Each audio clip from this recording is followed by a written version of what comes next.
சிலர் சோதனை வந்தால் ஜெபிக்கிறாங்க, சிலர் பாடுகள் வந்தால் ஜெபிக்கிறாங்க. ஆனா இயேசு கற்றுக் கொடுத்த ஜெபம் என்ன தெரியுமா?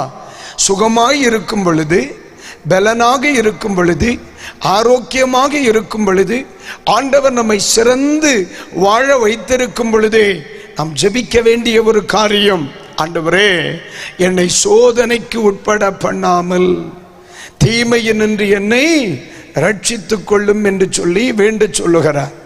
அப்ப இயேசு கற்றுக் கொடுக்கிற பாடம், எல்லா சோதனைகளிலும் தேவ ஜனங்கள் என்ன செய்யக்கூடாது? உட்படக்கூடாது. என்னுடைய வாழ்க்கை, நான் ஒரு ஊழியனாய் இருக்கிறேன், நான் உட்படக்கூடாத சோதனைகள் இருக்கிறது.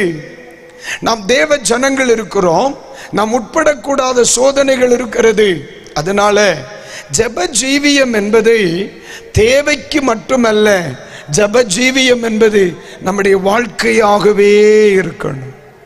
நான் சொல்லுகிறதை புரிந்தவர்கள் மட்டும் ஒரு அல்லேலூயா சொல்லுங்க. சிலருடைய வாழ்க்கையில் ஜெப ஜீவியம் எப்படி இருக்கும்? தேவைகளுக்காக மட்டும்.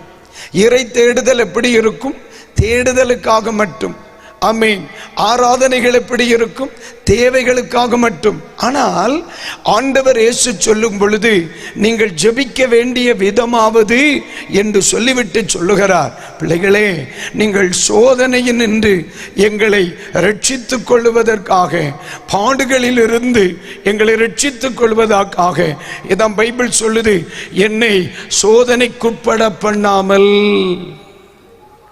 அப்ப இந்த வார்த்தை ஒரு மனிதன் சொல்ல வேண்டுமானால், சுகமாயிருக்கும் பொழுது ஜெபிக்கணும், சுகமாயிருக்கும் பொழுது ஜெபிக்கணும், நன்றாயிருக்கும் பொழுது ஜெபிக்கணும், ஆரோக்கியமாயிருக்கும் பொழுது ஜெபிக்கணும், தேவன் நம்மை உயர்த்தி வைத்திருக்கும் பொழுது ஜெபிக்கணும். இன்றைக்கு அநேக ஆண்டவருடைய அன்பிற்குள் வந்து தேவனால் உயர்த்தப்பட்டவர்கள் உண்டு. ஆண்டவருக்குள் வந்த ஆரம்ப நாட்களில் ரட்சிக்கப்பட்டவர்களோடு பேசுகிறேன். ஆண்டவருக்குள் வந்த ஆரம்ப நாட்களில் நாம் பட்ட பாடுகளில் அநேகம் இன்றைக்கு நமக்கு இல்லை. ஆண்டவர் மிக நம்மை சுகமாய் வைத்திருக்கிறார், மகிழ்ச்சியாய் வைத்திருக்கிறார். அன்றைக்கு இருந்த சிறையிருப்புகளும் சிறுமைகளும் இன்று இல்லை. தேவன் நமக்கு நன்றாக வைத்திருக்கிறார். ஆனால் ஒன்று புரிந்து கொள்ளுங்கள், அநேக வாழ்க்கையில் வளர்ச்சிகள் வர வர, மேன்மைகள் வர வர, உயர்வுகள் வர வர, இந்த உயர்வுக்கும் மேன்மைக்கும் காரணமாய் இருந்தது எதுவோ அதை என்ன செய்து விடுகிறார்கள்? குறைத்து விடுகிறார்கள். ஆரம்ப காலங்களிலே ஜெபிக்காமல் எதையும் செய்யாத பலரும், ஆலயத்திற்கு செல்லுவதை மிக முக்கியமாய் கொள்ளுகிற பலரும், தேவனுடைய சமூகத்தில் அமருகிறதை மிக முக்கியமாய் கொள்ளுகிற பலரும் இப்பொழுது தேவனுக்கடுத்த காரியங்களிலே காரணம் சொல்ல ஆரம்பித்திருக்கிறார்கள். அது நல்லதல்ல. ஒருவேளை என்னுடைய இந்த நற்செய்தி பெருவிழாவின் முதலாவது நாளில் என் வார்த்தைகளை இவ்வண்ணமாய் எவரும் கேட்பீர்களானால், இன்றைக்கு ராத்திரி வேளை நம்மை மாற்றிக்கொள்ள நம் கவனம் செலுத்த வேண்டும். காரணம், சோதனை வந்த பின்பல்ல, சோதனைக்குட்படாமல் இருக்க வேண்டுமானால் என் வாழ்வில், என் குடும்பத்தில், என்னுடைய வீட்டில், என் பணித்தளத்தில், என் திருச்சபையில் நன்றாக கவனித்துக் கொள்ளுங்கள். தினம்பிரதி தேவ சமூகத்தில் அமருகிற ஒரு ஜபம் எனக்கு தேவையாக இருக்கிறது. ஒரு அல்லேலூயா, அல்லேலூயா. இந்த நாட்களில் நான் கவனமாய் பரிசுத்த வேதாகமத்தின்படி இன்றைக்கு திருச்சபைகளுக்கு போதிக்கும் பொழுது ஆண்டவர் என்னை தெய்வ சமூகத்தில் அதிகமாய் ஜனங்களை நேரமெடுத்து அமருவதற்கு படிப்பிக்க கர்த்தரை உற்சாகப்படுத்துகிறார். எந்த இடத்திற்கு போனாலும் ஜனங்களை தனிநபர் வாழ்வில் ஜெபிக்க உற்சாகப்படுத்து. இன்றைக்கு வேலை பழுக்கள், மக்கள் ரொம்ப பிஸி ஆயிட்டாக இல்ல? ஆமா, தோத்துறோம். இடைப்பட்ட நாட்களில் தேவனை தேடுவதற்கு அநேகருக்கு பொழுதில்லாமல் போயிற்றே.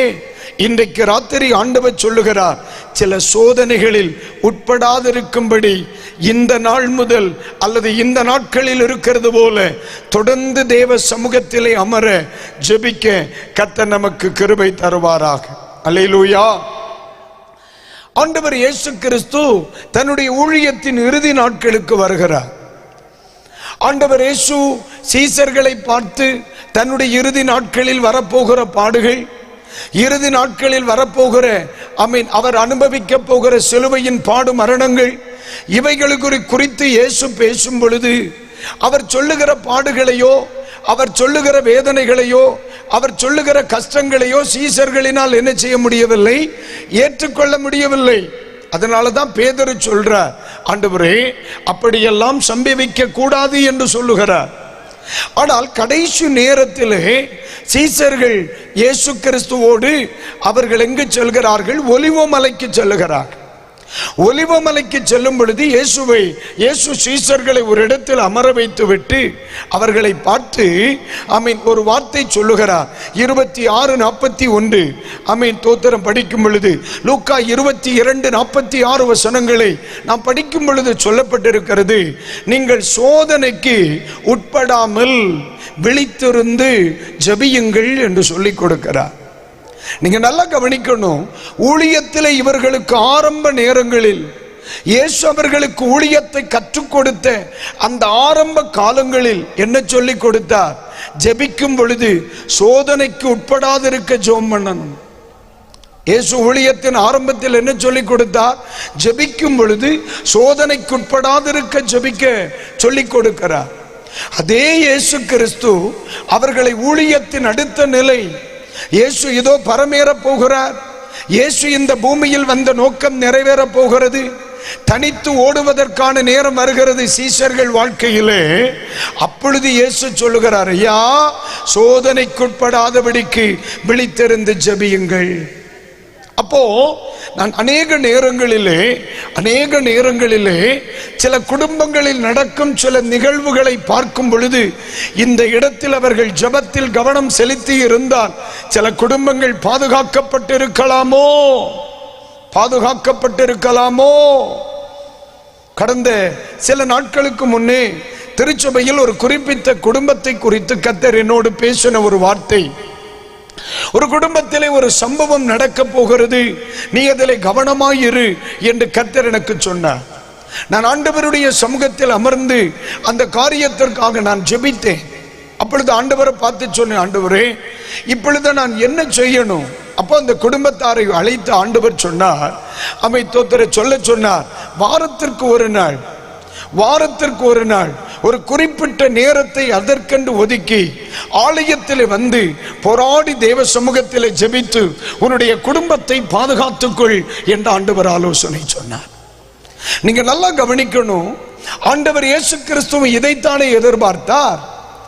இயேசு கிறிஸ்து அவர்களை பார்த்து சொன்னார், உட்படக்கூடாதபடி, நீங்கள் சோதனைக்குட்பட்டு விடாதபடி விழித்திருந்து ஜெபிங்க. இந்த வார்த்தை இயேசு சொல்லுகிறார்னா இவர்களுடைய ஜெபத்தினால் அவர்களை சோதனையில் நின்று தப்புவிக்கிற ஒரு வல்லமை அவர்களுடைய ஜெபத்திற்கு இருந்ததை ஆண்டவர் அறிந்திருந்தார். நான் சொல்றதுக்கு ஒரு புரியுதா இல்லையா? தம்பி நீ ஜெபம் பண்ணு, நீ சோதனைக்கு உட்படாதிருக்க நீ ஜெபம் பண்ணுன்னு ஆண்டவர் சொல்லணும்னா அவர்களுடைய ஜெபத்தின் வல்லமையை தேவன் உணர்ந்ததினால் மட்டுமே. ஒன்று புரிந்து கொள்ளுங்கள், சீஷர்களால் சோதனையில் இருந்து தப்பிக்கொள்ள முடியும் என்று இயேசுவுக்கு நம்பிக்கை இருந்தது. ஆனால் அந்த சீஷர்களுக்கு அவர்களுடைய ஜெபத்தின் மேல் நம்பிக்கை இல்லை. இன்னைக்கு அநேக நான் இந்த சுவிசேஷ ஊழியத்தை பல வருடமாய் செய்து வருகிறேன். பலதரப்பட்ட சபைகள், பலதரப்பட்ட மேடைகள், பலதரப்பட்ட மனிதர்கள், பலதரப்பட்ட குடும்பங்களை சந்திக்கிறோம். இன்றைக்கு அநேகருடைய எதிர்பார்ப்பு என்ன? யாராகிலும் என்னை எனக்காக ஜெபம் பண்ணி என்னை தப்புவிக்க மாட்டார்களா? யாராகிலும் எங்களுக்காக ஜெபித்து எங்களுக்கு உதவி செய்ய மாட்டார்களா?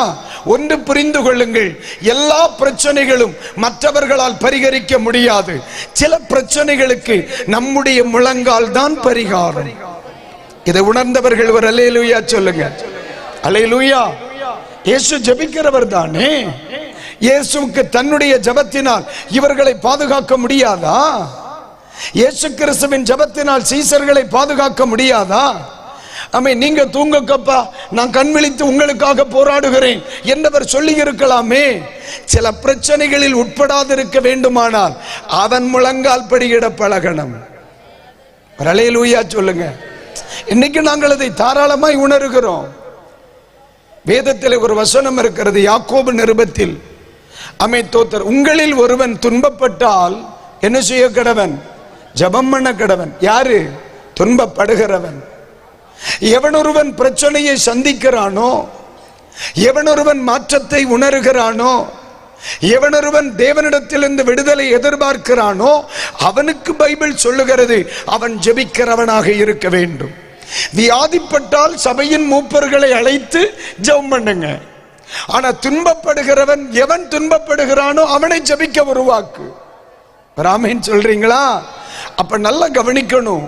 இன்றைக்கு சபைகளை ஜெபிக்க உருவாக்கணும். நிறைய பிரச்சனைகளை நம்முடைய முழங்கால் முடங்குமானால் நிறைய பிரச்சனைகளுக்கு பரிகாரத்தை உருவாக்கி விடலாம்.